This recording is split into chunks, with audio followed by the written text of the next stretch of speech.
Vamos abrir, irmãos, para a Epístola de Paulo aos Romanos, capítulo 7.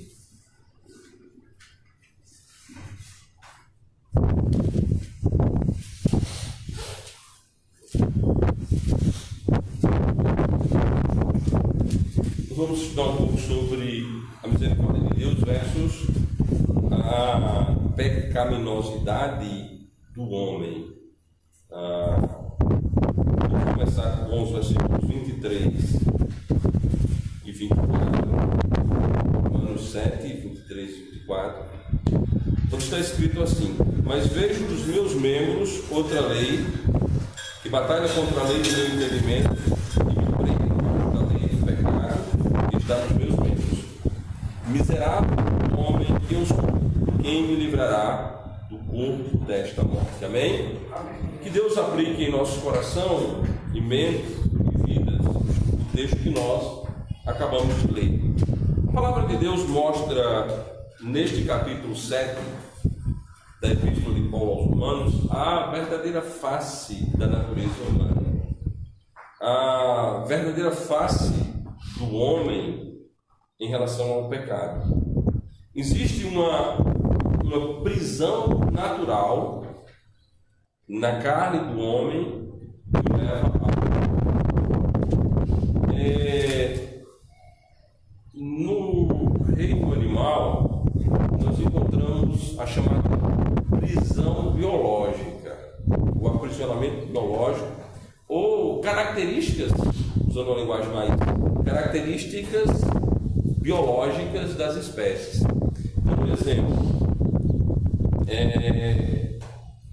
a aranha come mosca, não é assim? Você já viu uma aranha capturando uma mosca? Mas se você coloca em um recipiente uma aranha com fome e várias moscas já mortas, a aranha vai morrer de fome, porque as características biológicas dela o impede de comer uma mosca que não tenha sido capturada por ela e com vida. Então, todas as espécies têm esse aprisionamento, tem digamos assim, esse controle de características, que é transmitido de geração após geração. O homem o ser distinto disso no que diz respeito à perspectiva do pensamento e do raciocínio. Por exemplo, da aranha, ele não foi ensinado. Foi necessário que houvesse um ensino, genética pura. O homem, diferente disso, o homem se caracteriza por ter capacidade de pensar, de elaborar e de transformar, e ainda ensinar como transformar. Um exemplo que eu gosto é de esticar o braço, não é? Por exemplo, um macaco ele pode até usar uma vara para tirar o coco, mas ele não vai ensinar o filho a fazer o mesmo. O homem pega uma vara, tira um coco com ela e ensina aos filhos como fazer. Certo? São características distintas das espécies. Bom, porém, isso não implica dizer que o homem também não tenha um aprisionamento característico da sua espécie. E esse aprisionamento do homem é o pior dos piores, porque é ao pecado. Certo? É ao pecado. Paulo diz no verso 23: mas vejo nos meus membros outra lei. Onde é que ele está vendo isso? Nos seus membros, na sua própria carne, no seu próprio corpo, que batalha contra a lei do meu entendimento, e me prende debaixo da lei do pecado que está nos meus membros. Então, o pecado não está no outro. O pecado não está nos outros, não está nas coisas. O pecado está no próprio homem. As filosofias humanistas que diz que a maldade do homem é produto de um meio, não. O homem sem meio algum, ele é pecador. O homem sem perspectiva de grupo algum, ele continua sendo pecador. Se fosse possível, pegarmos uma criança recém-nascida e colocarmos fora de qualquer ambiente social, sem nunca conviver com ninguém, mesmo assim essa pessoa seria pecador, praticaria o pecado. Então o pecado não está fora, o pecado está dentro, o pecado está na carne. Quem está nos ensinando isso? Por exemplo, quando Paulo diz no verso 23, mas vejo dos meus membros, ele não está falando do membro dos outros, ele está falando dele mesmo, dele próprio. Ele, enquanto Paulo, apóstolo, missionário, talvez o homem mais inteligente do seu espaço-tempo, talvez o homem mais dinâmico da sua geração e com certeza o maior de todos os missionários, aquele que envergonha pelos feitos, fez mais do que todos da sua geração e fez mais do que todas as gerações que vieram posteriormente, partindo do ponto de vista de que ainda hoje, e enquanto houver Igreja de Cristo na Terra, nós estaremos estudando os feitos do apóstolo. Então não é um qualquer, não é alguém que está preso a uma beira de cerca, é alguém que se notabilizou pela sua relação com Deus, pelo seu trabalho para com o Senhor, e é esse alguém que diz que nos seus membros há uma prisão relacional ao pecado.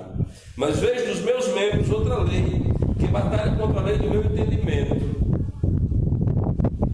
e me prende debaixo do pecado que está nos meus membros. Ele usa a palavra lei. Lei é lei, não é? Lei é lei. Lei, se nós olharmos para a perspectiva da natureza, as leis da física, elas são comprovadas. Se você vai analisar em laboratório uma lei da física, ela vai ser comprovada. Se você olha para a lei de Deus, ela é exata. Se você olha para a lei dos homens, o que diz a lei está dito, não tem como mudar. A lei não sofre variação, está lá é lei. Então Paulo usa a palavra lei, ou seja, para mostrar que de fato existe uma lei natural que nos leva ao pecado. E aí ele, fazendo esse análise profundo da alma humana, em antropologia real, não em antropologia cultural. Antropologia cultural sofre as variações do homem, mas ninguém é melhor no estudo do homem do que Paulo. Certo? E Paulo diz: miserável homem que eu sou, quem me livrará do corpo desta morte? Do corpo, ele está falando do corpo literal, e ele fala que esse corpo é passivo de morte. Quem me livrará do corpo desta morte? Porque ele usa o termo morte. Lembrando sempre, o salário do pecado é a morte. Toda a morte está relacionada ao pecado. Nós iniciamos os nossos trabalhos hoje pela manhã aqui, o nosso serviço de adoração a Deus, nos remetendo a uma família querida que perdeu um dos seus membros queridos. E se não houvera pecado no mundo, não havia morte. A morte é literalmente consequência do pecado. Cada vez que pecamos, nós morremos. O pecado tem uma força mortífera, nenhum veneno é mais mortal do que o pecado. E nós somos pecadores. Nós não estamos pecadores, nós somos pecadores. Nós somos concebidos em pecado. Ou seja, eu sou pecador desde o ventre de minha mãe. Cada um ser humano é pecador desde o ventre de sua mãe. E a consequência do pecado é a morte.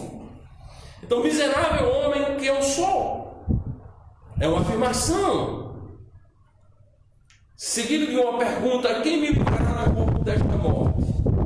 Será que existe possibilidade de sermos livres?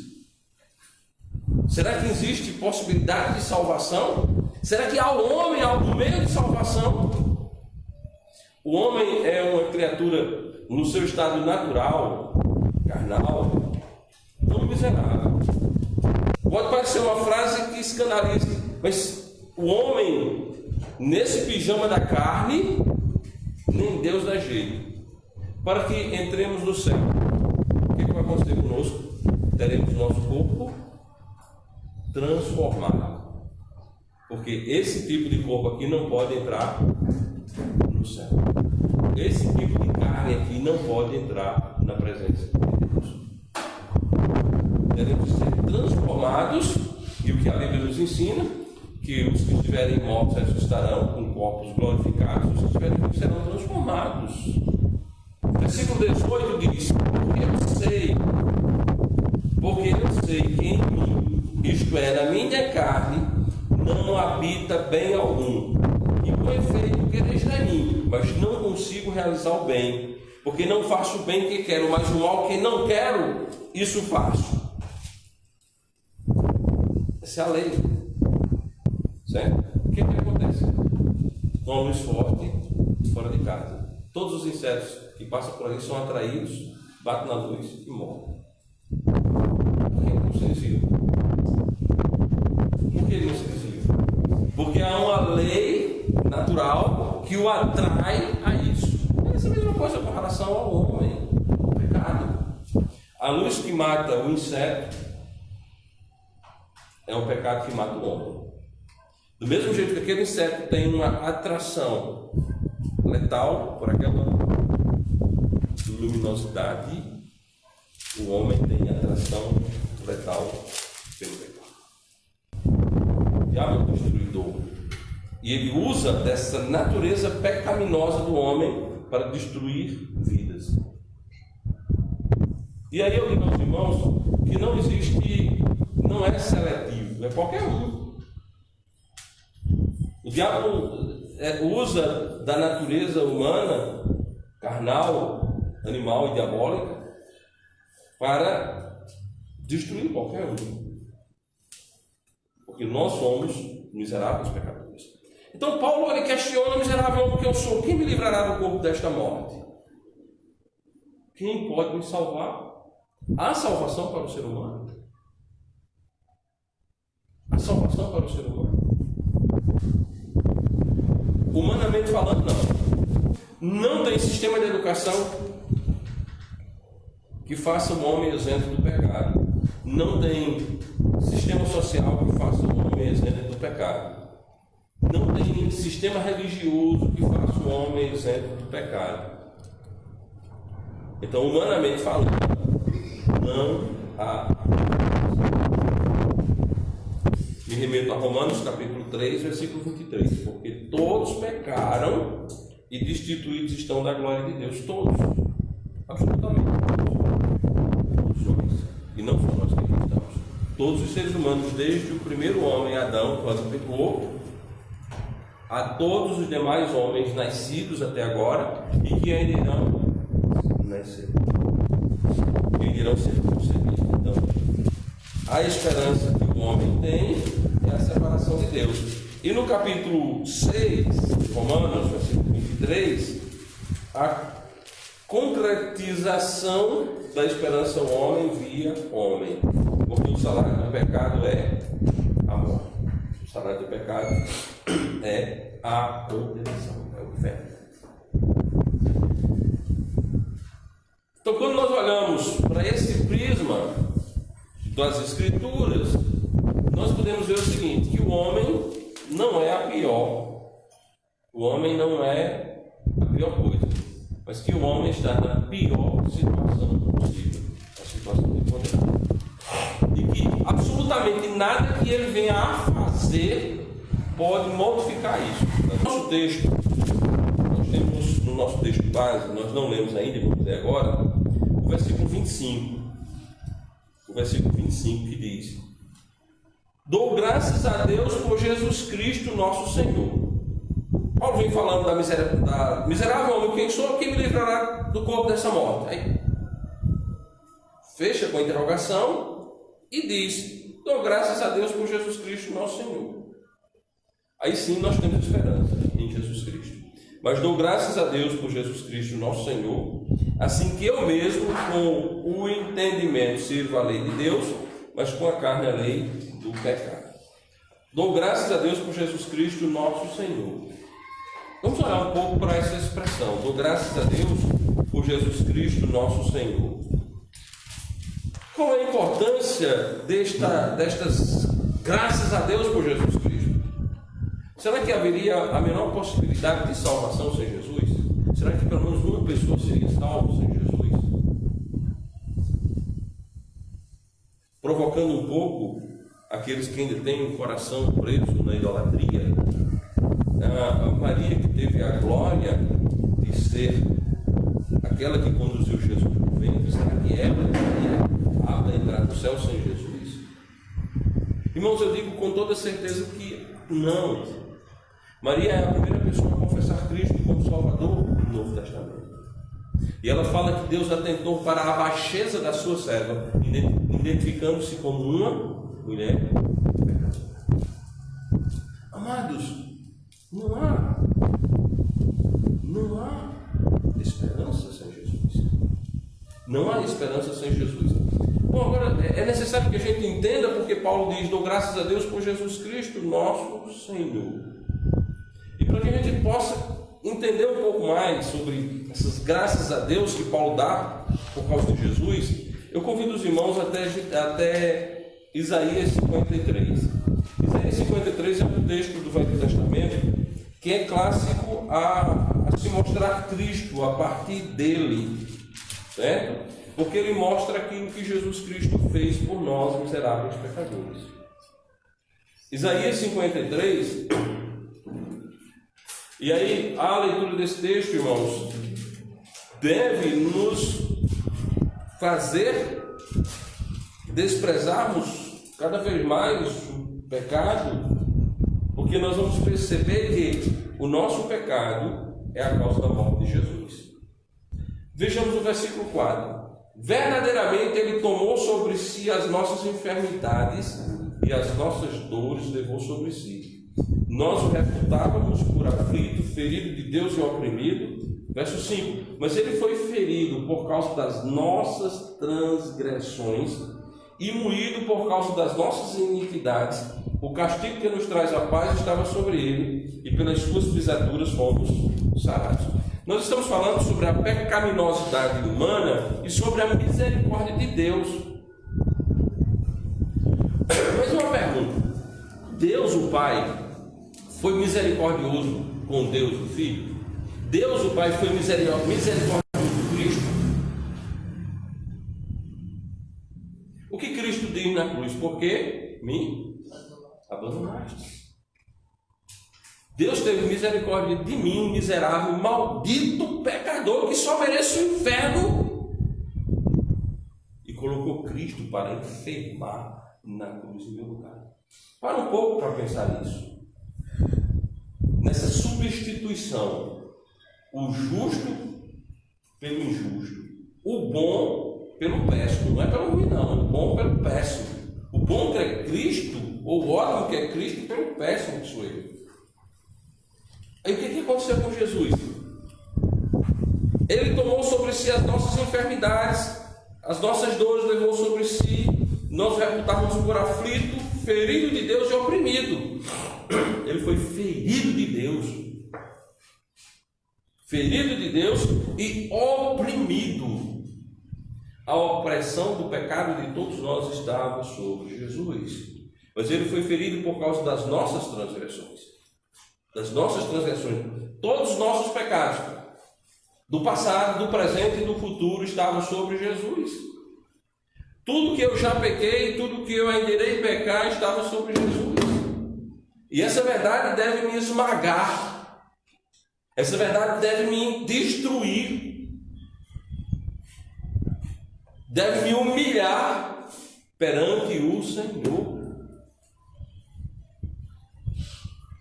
Ele foi ferido por causa das nossas transgressões, moído por causa das nossas iniquidades. E o castigo que nos traz a paz estava sobre ele, e pelas suas pisaduras nós fomos sarados. Nós temos aqui 4 coisas, né? Foi ferido por causa das nossas transgressões, moído por causa das nossas iniquidades. O castigo que nos traz a paz estava sobre ele, e pelas suas pisaduras fomos sarados. Temos aqui ferido, moído, castigado e pisaduras. 4 coisas que Jesus passou naquela maldita cruz em nosso lugar. Em nosso lugar. Então, realmente, nós devemos dar graças a Deus, como Paulo deu. Graças a Deus por Jesus Cristo. Ele foi ferido por nossas transgressões. Ferimento. Você já sofreu algum ferimento? Ferimento causa dor, não é?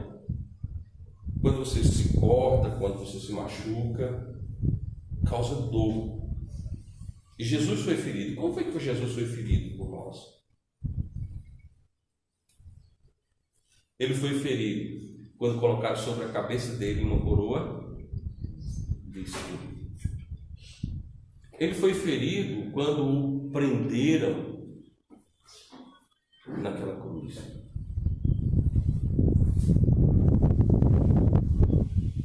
Ele foi ferido quando bateram em sua cabeça. Ele foi ferido quando vilipendiaram sobre sua vida. O Senhor foi ferido naquela maldita cruz. Ele foi moído por nossas iniquidades. Ele se derramou completamente ali por nós. Como morre alguém na cruz? Quem morre numa cruz morre de quê? Asfixiado. Você entendeu? Morreu por asfixia. Inclusive, o penal meio é de um cruel. Meio é de outro e cruel. Então, olhando desse ponto de vista, nós que matamos Cristo, nós o matamos de modo cruel. De modo cruel.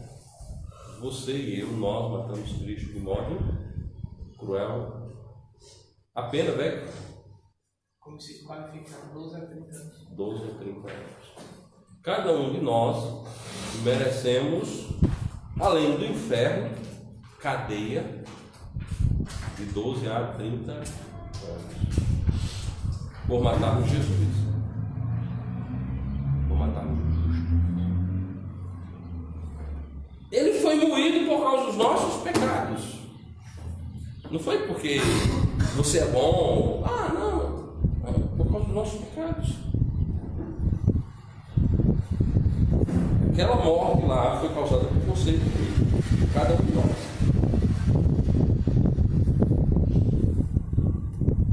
Moído por causa das nossas iniquidades. O castigo que nos traz a paz estava sobre ele. Imagina o sofrimento de Cristo ali. Procurando respirar e sem. E pelas suas pisaduras nós somos sarados. Deus se sofreu.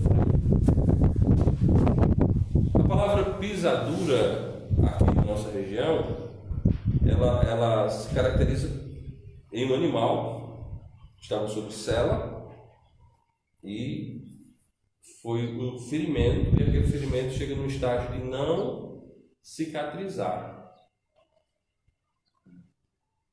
Sabemos que o animal passa por um grande sofrimento. É quando a carne fica viva e compus, causando tremendo.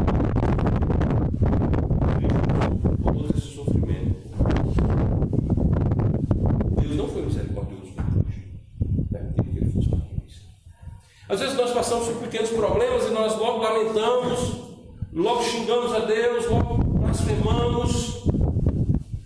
Mas Deus permitiu que Cristo fosse para aquela maldita cruz, porque nos amou.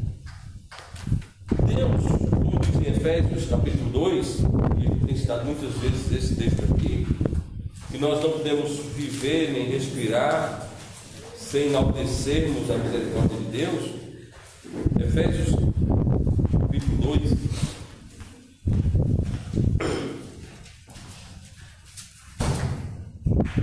versículo 4 diz: mas Deus, que é riquíssimo em misericórdia, pelo seu muito amor, porque nos amou. Deus, que é rico em misericórdia, permitiu que Cristo fosse para aquela maldita cruz, passar pelo castigo que nos traz a paz, para ser Ele o nosso Salvador. Para ser Ele o nosso Salvador. Não tem como, irmãos, vivermos sem enaltecermos, engrandecermos a misericórdia de Deus. A razão de estarmos ainda vivos é que Deus tem sido misericordioso para conosco. Deus tem sido extremamente bondoso para conosco. Miserável homem que eu sou, quem me livrará do corpo desta morte? No capítulo 5 da Epístola de Paulo aos Romanos, no versículo 8, 5:8, assim está justo. Mas Deus prova o seu amor para conosco, em que Cristo morreu por nós, sendo nós ainda pecadores. Cristo morreu por você, Cristo morreu por mim, sendo nós ainda pecadores. Sem Jesus Cristo, meus amados irmãos, nenhum de nós seríamos salvos. Então, existe bondade.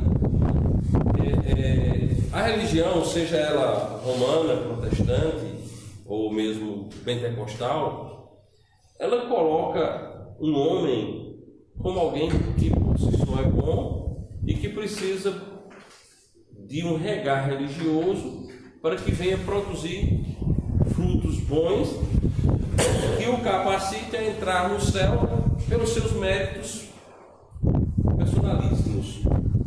Ou seja, você entra no céu pelos seus próprios méritos.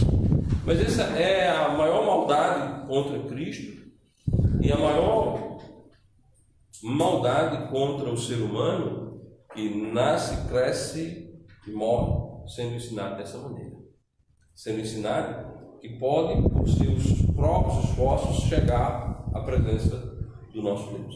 A palavra de Deus diz que a salvação é por meio da graça. A salvação não é por meio das obras. A salvação não é por meio da lei. A salvação é presente de Deus. A salvação é dada-nos por Deus. A salvação é prova do amor de Deus, prova da misericórdia de Deus para conosco. Sem a misericórdia de Deus, é impossível que o homem seja salvo. Em Romanos capítulo 3,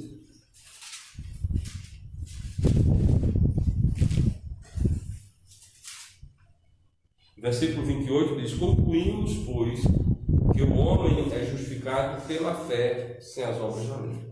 O homem é justificado pela fé sem as obras da lei. O homem é justificado sem obras pela fé, mas pela fé em quem? Em quem você deve crer para ser salvo? Não, eu vou crer na igreja. Se você for crer na igreja, você vai continuar perdido.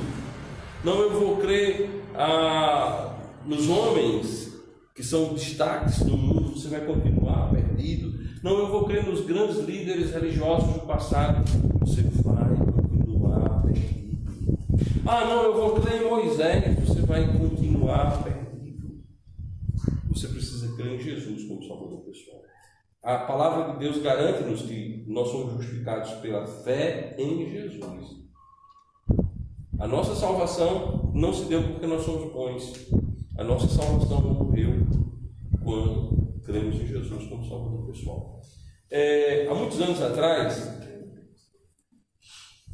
nós fomos fazer um evangelismo numa cadeia pública e tinha cerca de 15 pessoas detidas ali naquela cadeia, naquela prisão. Era no município de Alagoa Nova, se não estou enganado. E o pastor Antoniel, que estava nos liderando no dia, ele nos disse: vocês vão aprender hoje que na cadeia só tem inocente. Todos aqueles presos que nós conversamos com eles, todos eles estavam ali injustamente.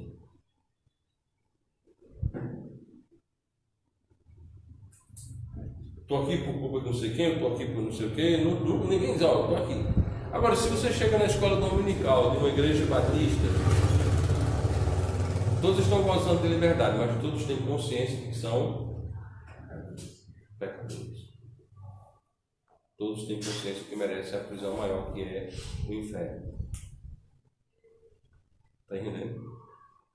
É preciso ter consciência disso. Os presos são inocentes. Alguém disse com muita sabedoria que no céu vai estar cheio de pecadores que têm a consciência de que merecem o inferno. Já no inferno, vamos encontrar pessoas que agora sabem que merecem estar lá, mas que só chegaram lá porque acreditavam ser boas demais para irem para o céu. E por acreditarem que eram boas demais para irem para o céu, não receberam a Jesus como Salvador pessoal. Não creram em Jesus como Salvador pessoal. Homem algum será justificado diante dele pelas obras. Vejamos aqui o que ocorreu com Abraão, chamado pai da fé. Romanos capítulo 4.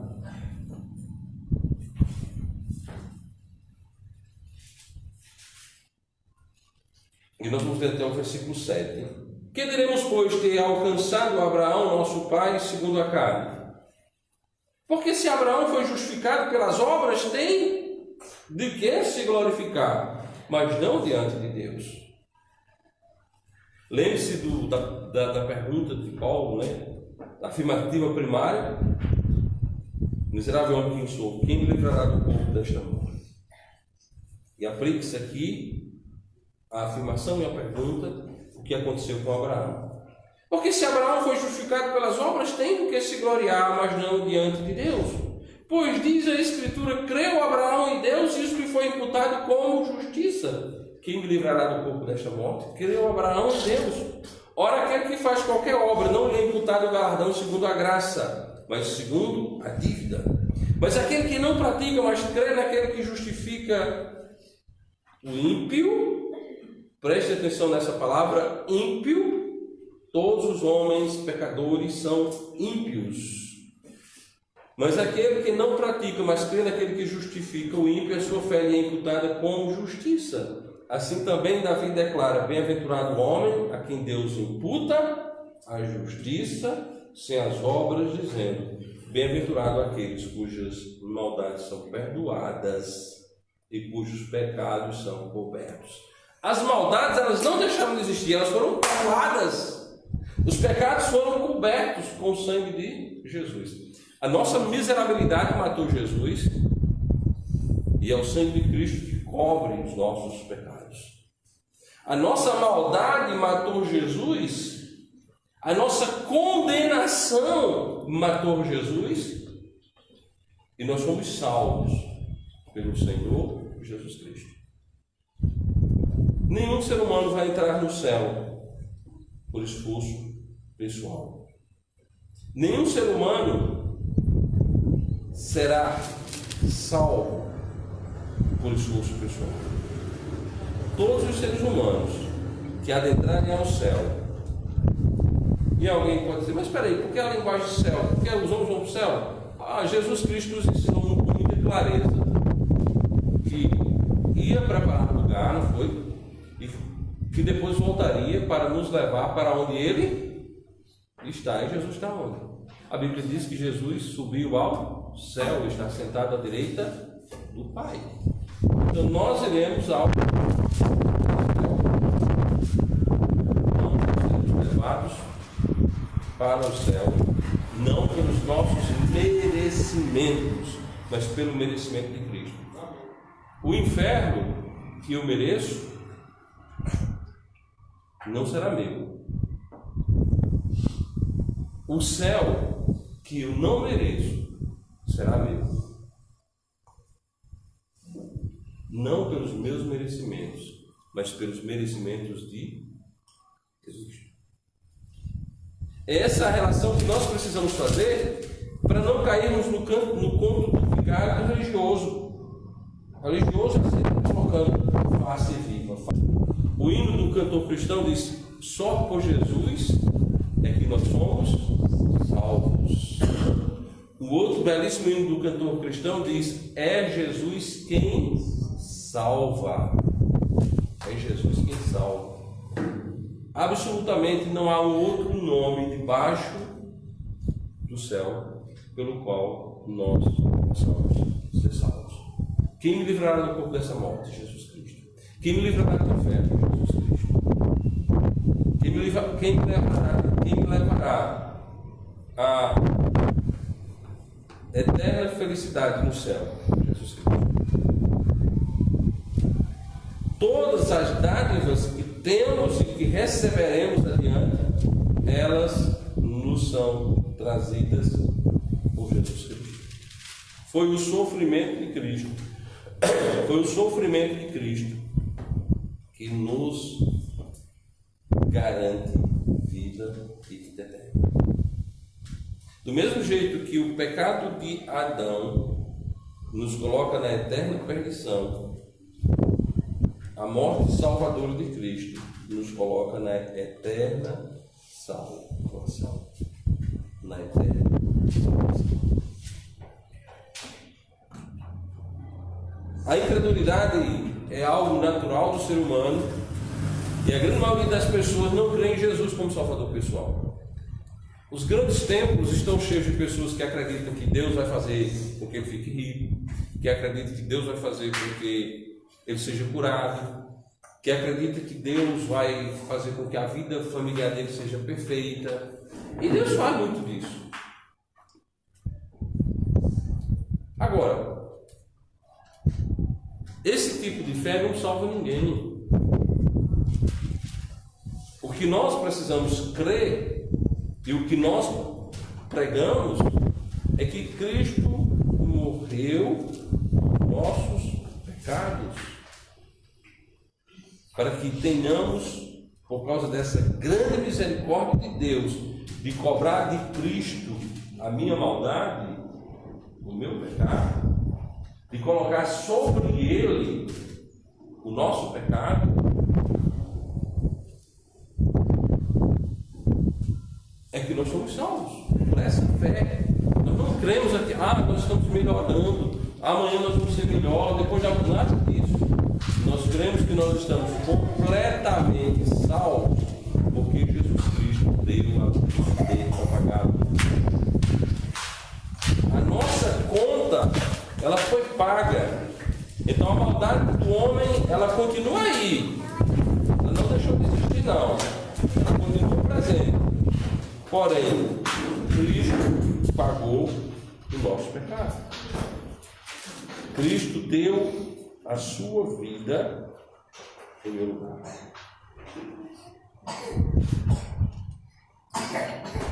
Não vamos nos confundir.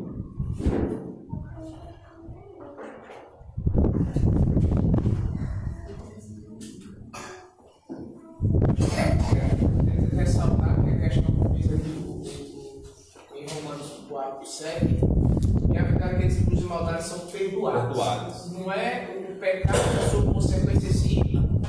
Ele continua existindo nos tempos e no espaço, mas a consequência que ele teria, a pena aplicada, porque quando eu perdoo alguém, eu não apago o que ele fez, mas a pena ele não vai ter a consequência pelo ato que ele fez.